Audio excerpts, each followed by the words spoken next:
बिस्मिल्लाहिर्रहमानिर्रहीम। अस्सलातु वस्सलामु अलैका या रसूलल्लाह व अला आलिका व अस्हाबिका या हबीबल्लाह। लब्बैक लब्बैक लब्बैक या रसूलल्लाह सल्लल्लाहु तआला अलैहि वसल्लम। Doctor Tanveer Ahmed from TWG real estate and builders. अस्सलामु अलैकुम व रहमतुल्लाहि व बरकातुहू। दोस्तों, प्रॉपर्टी में इन्वेस्टमेंट का गोल्डन टाइम कौन सा होता है, हमें किस वक्त प्रॉपर्टी में इन्वेस्टमेंट करनी चाहिए और कब इन्वेस्टमेंट को निकाल लेना चाहिए, इसको मुकम्मल जानने के लिए वीडियो को आखिर तक देखिएगा और मेरी गुजारिश है कि चैनल को सब्सक्राइब कर लें, बेल आइकन को प्रेस कर दें ताकि आने वाली हर नई वीडियो की अपडेट आपको बर वक्त मिलती रहे। दोस्तों, जब प्रॉपर्टी मुकम्मल उरूज पर चली जाती है और रेट में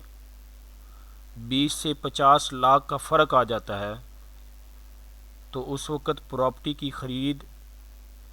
इन्वेस्टमेंट के लिए नहीं बनती, बल्कि अब आपको इंतज़ार करना चाहिए। अक्सर औक़ात होता यूँ है कि जो लोग प्रॉपर्टी की मार्केट से वाकिफ़ नहीं होते तो वो जब मार्केट के रेट फुल पीक पर चले जाती हैं और इन्वेस्टर प्रॉफिट कमाकर वहाँ से प्रॉपर्टी की मार्केट से निकल रहा होता है, जो अननोन पर्सन होते हैं या जो न्यू इन्वेस्टर होते हैं प्रॉपर्टी के, वो उस फुल पीक के टाइम के ऊपर प्रॉपर्टी को ख़रीद कर लेती हैं, क्योंकि उस वक़्त रेट मुकम्मल ऊपर जा चुका होता है। अब जब रेट मुकम्मल ऊपर जाने के बाद मार्केट की ये नेचर है कि उसके बाद मार्केट के रेट ने नीचे आना ही होता है। वो 1 माह में आ जाए, वो 2 माह में आ जाए, वो 3 या 4 माह में नीचे आ जाए, लेकिन जब वो मार्केट नीचे आ जाएगी तो अब जो न्यू इन्वेस्टर है, जिसको प्रॉपर्टी का नॉलेज नहीं था, उसने जब फुल पीक के टाइम के ऊपर प्रॉपर्टी को ख़रीद कर लिया, अब 1 साल गुजरने के बाद या 2 साल गुजरने के बाद या 3 साल गुजरने के बाद अगर वो उसको सेल करना चाहता है, उसको मार्केट में लेके जाएगा, सेल के लिए डीलर्स को कहेगा कि भाई इसको सेल कर दो। जब वो सेल करने के लिए उसको उसकी ऑफ़र देंगे कि भाई ये इतने में सेल होगी, तो वो उस वक़्त परेशान हो जाएगा। वो कहेगा कि भाई मैंने इसको खुद तो 2 लाख रुपए में या 4 लाख रुपए में इसको ख़रीदा हुआ है, तो अब आप वही ऑफ़र मुझे दे रहे हो जो मैंने आज से साल पहले, 2 साल पहले, 3 साल पहले ख़रीदा था। तो अब 3 साल का टाइम पीरियड गुजरने के बावजूद भी मुझे इसकी कोई प्रॉफिट नहीं मिलेगी। अब डीलर आगे से जवाब देगा कि भाई जो मार्केट का इस वक्त रेट है मैं तो वही आपको ऑफ़र दूंगा ना। अब इस वक्त डीलर उसे सही कह रहा होगा, क्योंकि मार्केट नीचे आ चुकी होती है। गलती उसकी होती है कि उसने जब सेल का टाइम था उस वक्त ख़रीद कर ली। जो बड़े इन्वेस्टर होती हैं, जो प्लानर्स होती हैं, वो उस वक्त उस फुल पीक वाले टाइम से प्रॉपर्टी से निकल रहे होती हैं। वो निकाल के पैसा निकाल के अपना सेव कर लेती हैं, फिर उस टाइम का इंतज़ार करते हैं कि जब प्रॉपर्टी या तो स्टिल वहाँ पे खड़ी हो जाती है, टाइम गुजरता रहता है, या अक्सर औक़ात ऐसा होता है कि प्रॉपर्टी नीचे आ जाती है, क्योंकि बाइंग कम हो जाती है, सेल ज़्यादा होती है। जब सेल ज़्यादा होगी और ख़रीद कम होगी तो 100% फिर ऑप्शंस ऐसे बहुत ज़्यादा निकलती हैं कि जो आपको कम प्राइस के अंदर चीज़ मिलती है। तो इन्वेस्टर फिर क्या करता है, जो समझदार इन्वेस्टर होता है जिसको प्रॉपर्टी की हाव नाव होती है, वो फिर जब प्रॉपर्टी के रेट्स नीचे आते हैं तो वो बाइंग स्टार्ट कर देता है। अब वो थोड़ी थोड़ी अपनी प्रॉपर्टी में फिर दोबारा इन्वेस्टमेंट इन करता रहता है। कोई चीज़ जब उसे कम कीमत में मिलती है, मुनासिब कीमत में मिलती है, वो ख़रीद कर लेता है और उसको छोड़ देता है। अब वो इस तरह अपनी ख़रीदारी करता रहता है और जब मार्केट दोबारा जंपिंग में जाती है, मार्केट में रेट्स ऊपर जाती हैं, वो मार्केट में फिर दोबारा अपनी प्रॉपर्टी को फेंकता है और सेल कर देता है और अच्छी प्रॉफिट कमाकर निकल जाता है। लेकिन जो प्रॉपर्टी से वाकिफ़ नहीं होते, वो बेचारा इस टाइम के अंदर फिर लॉस की तरफ चला जाता है। अब मेरी गुजारिश ये है कि जो नए इन्वेस्टर हैं और अपने घर के लिए नहीं, यानी ये मैं जो मेरी ये गुफ्तगू जो है ये एंड यूज़र के लिए नहीं है, उन लोगों के लिए नहीं है कि जो ख़रीद कर अपना घर बनाना चाहते हैं, क्योंकि जिसने ख़रीद कर घर बनाना है उसको वो टाइम को नहीं देखेगा, वो अपनी ज़रूरत को देखेगा। वो पैसे को भी नहीं देखेगा, वो अपनी ज़रूरत को देखेगा। अगर उसको ज़रूरत है घर की तो वो टाइम का इंतज़ार नहीं करेगा, वो जगह ले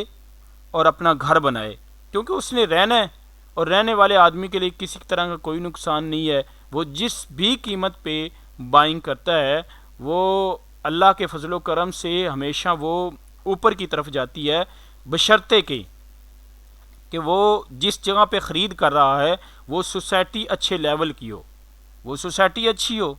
इसलिए मैं अक्सर दोस्तों को रिकमेंड करता रहता हूँ कि भाई ख़रीद करने के लिए हमेशा DHA को प्रेफर करो, अगर आपकी जेब इजाज़त देती है, अगर आपके पास इतनी इन्वेस्टमेंट है और आप DHA में ख़रीद कर सकते हैं तो फिर इधर उधर ना जाइएगा, DHA में ख़रीद करें। और अगर आपका बजट DHA का नहीं बनता तो फिर उसके बाद आप बहरिया में जाएं, फिर भी आपकी प्रॉपर्टी का आपको लॉस नहीं होगा। लेकिन बहरिया के प्रोजेक्ट भी आप देखें, कुछ प्रोजेक्ट इसके बहुत ज़्यादा बाहर हैं, जिस तरह लाहौर में बहरिया एजुकेशन जो है वो काफ़ी बाहर की तरफ है, वहाँ पे ख़रीद नहीं बनती।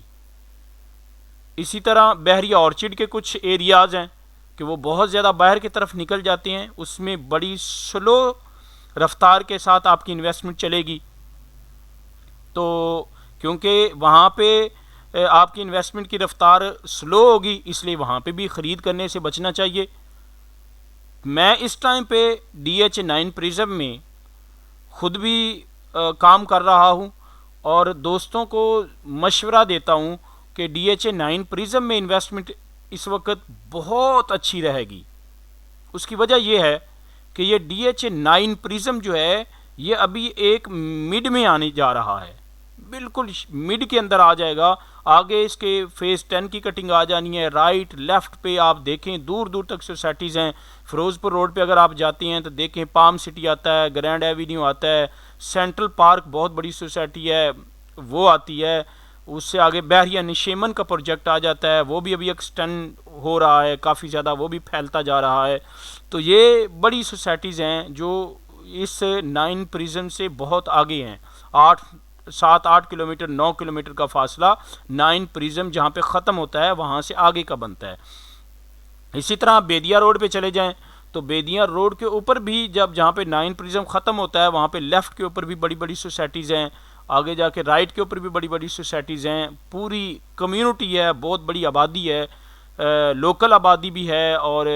सोसाइटीज़ भी हैं।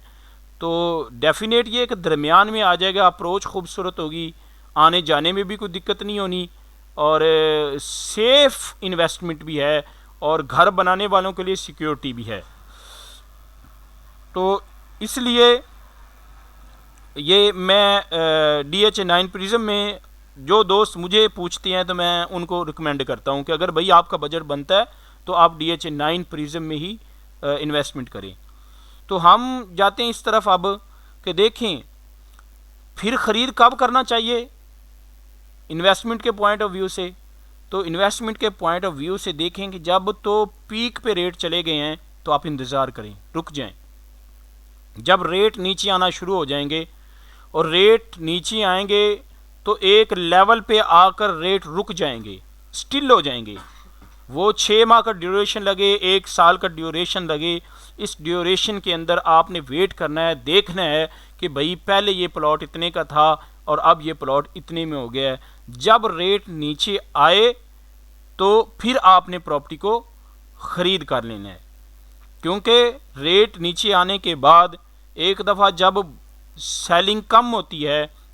और सेलिंग ज़्यादा होती है और बाइंग कम होती है, उस वक्त एक तो ये फ़ायदा होता है कि आपको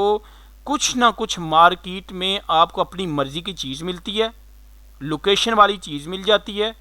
और रेट में भी वो चीज़ आपको कम मिलती है,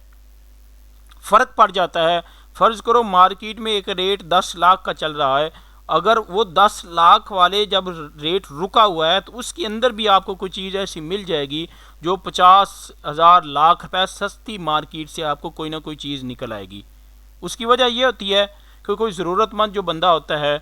उसने चीज़ को बेचना होता है, सेल करना होता है, लेकिन बायर कम होता है, बायर कम मिल रहा होता है, इसलिए वहाँ पे फिर उससे अच्छी बारगेनिंग होके आपको चीज़ अच्छी मिल जाती है। तो अब ये जब करेक्शन आती है, रेट नीचे आता है, तो उसके साल या 1.5 साल के टाइमिंग पीरियड के अंदर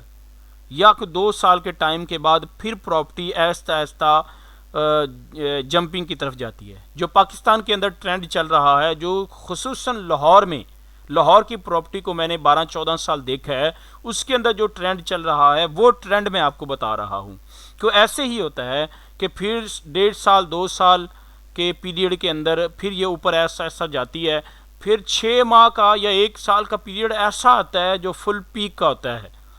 अब वो जब वो फुल पीक का होता है, इन्वेस्टर हजरात उस वक्त अपनी सेलिंग कर रहे होते हैं, तो जो इन्वेस्टमेंट के पॉइंट ऑफ व्यू से जिन दोस्तों ने अपनी इन्वेस्टमेंट की होती है वो उस वक्त अपनी चीज़ को सेल करें, अपनी प्रॉपर्टी को सेल करें और अपनी अमाउंट को सेव कर लें, क्योंकि जब मार्केट में हाइप क्रिएट हुई होती है, उस हाइप क्रिएशन के अंदर जब आप अपनी प्रॉपर्टी को सेल करेंगे तो आपको एक अच्छा बेनिफिट हो जाएगा और उस बेनिफिट के साथ आप अपनी अमाउंट सेव भी कर लेंगे और दोबारा उतनी प्रॉपर्टी आप जब मार्केट दोबारा फिर करेक्शन पे आएगी और नीचे की तरफ आएगी तो आप फिर दोबारा अपनी ख़रीद कर सकती हैं। अभी आपने देखा कि रिसेंटली 2021 के आखिरी 6 माह प्रॉपर्टी के हवाले से बहुत पीक पे गए हैं और रेट DHA 9 प्रिज्म के हवाले से मुझे नॉलेज है कि DHA 9 प्रिज्म में कनाल जो है वो कम से कम 35-40 लाख रुपए जंपिंग में गया है। और अब उस टाइम के ऊपर जो लोगों ने ली है प्रॉपर्टी, वो अगर या तो फ़ौरन अभी निकल जाएं तो उनको पॉसिबल है कि लॉस कम होगा, लेकिन अगर वो कोई ज़्यादा टाइम वेट करते हैं तो ये अभी एक मज़ीद करेक्शन आएगी और जो मेरा जो एनालिसिस है कि रेट नीचे आएंगे तो फिर उनको लॉन्ग पीरियड वेट करना चाहिए, फ़ौरन नहीं सेल करनी चाहिए ताकि उनको लॉस ना हो, या फिर फ़ौरन उनको निकल जाना चाहिए। तो ये टाइम बड़ा पीक पे गुजरा है। इस टाइम पे जिन लोगों की इन्वेस्टमेंट थी, वो लोग जो निकलना चाह रहे थे, वो इस टाइम के अंदर बड़े बड़े इन्वेस्टर जो थे जिन्होंने अपनी इन्वेस्टमेंट की हुई थी वो निकले हैं और करोड़ों अरबों रुपए का प्रॉफिट कमाकर निकल गए हैं। तो दोस्तों, अगर आप लोग इन्वेस्टमेंट के पॉइंट ऑफ व्यू से ही ख़रीदना चाह रहे हैं तो अभी इंतज़ार कीजिए, अभी 6 माह मज़ीद मार्केट को देखिए और 6 माह के बाद फिर आप अपनी सर्चिंग को बढ़ाइए। अपना मुकम्मल सर्च करने के बाद, मार्केट को देखने के बाद, किसी की बातों पे आपने नहीं जाना कि कोई बंदा आपको क्या कह रहा है और कोई डीलर आपको क्या मोटिवेट कर रहा है। सिर्फ डीलर की बातों पे आपने नहीं जाना कि डीलर ने आपको कह दिया कि यहाँ पे ले लो, अब रेट बढ़ जाएगा तो आप फ़ौरन भाग उठें और आप ले लें, ऐसा नहीं। आप रियलिटी को देखें, आप ख़ुद भी सर्च करें, ख़ुद सर्च करने के बाद फिर आप जिस पे आपको बिलीव है, जिस डीलर पे आपको बिलीव है, जिससे आपका ताल्लुक़ है, जिससे आप ख़रीद करना चाहते हैं, फिर उसके साथ आप अपनी मुशावरत करें, डिस्कस करें और डिस्कस करने के बाद फिर आप वो चीज़ ख़रीद कर लें। उम्मीद है अल्लाह के फजलो करम से वो ख़रीदी हुई चीज़ अगर आपकी अच्छी लोकेशन की होगी, अच्छी सोसाइटी में होगी, तो इंशाल्लाह वो आपकी मुनाफा बख्श होगी। ख़रीदते वक्त ये ज़रूर ख्याल रखिएगा कि वो सोसाइटी एक अच्छे लेवल की हो। जिस तरह मैंने पहले भी आपसे गुजारिश की है कि वो DHA के अंदर आप इन्वेस्टमेंट करें, या फिर उसके बाद सेकंड ऑप्शन बहरिया टाउन का है, तो बहरिया टाउन के जितने भी प्रोजेक्ट हैं उसमें प्रोजेक्ट देखेंगे कौन से प्रोजेक्ट के अंदर इन्वेस्टमेंट करना बनती है, वहाँ पर अपनी इन्वेस्टमेंट करें। तो दोस्तों, अल्लाह हम सब का हामी और नासिर हो। अपना ख्याल रखिएगा। अल्लाह हाफिज़।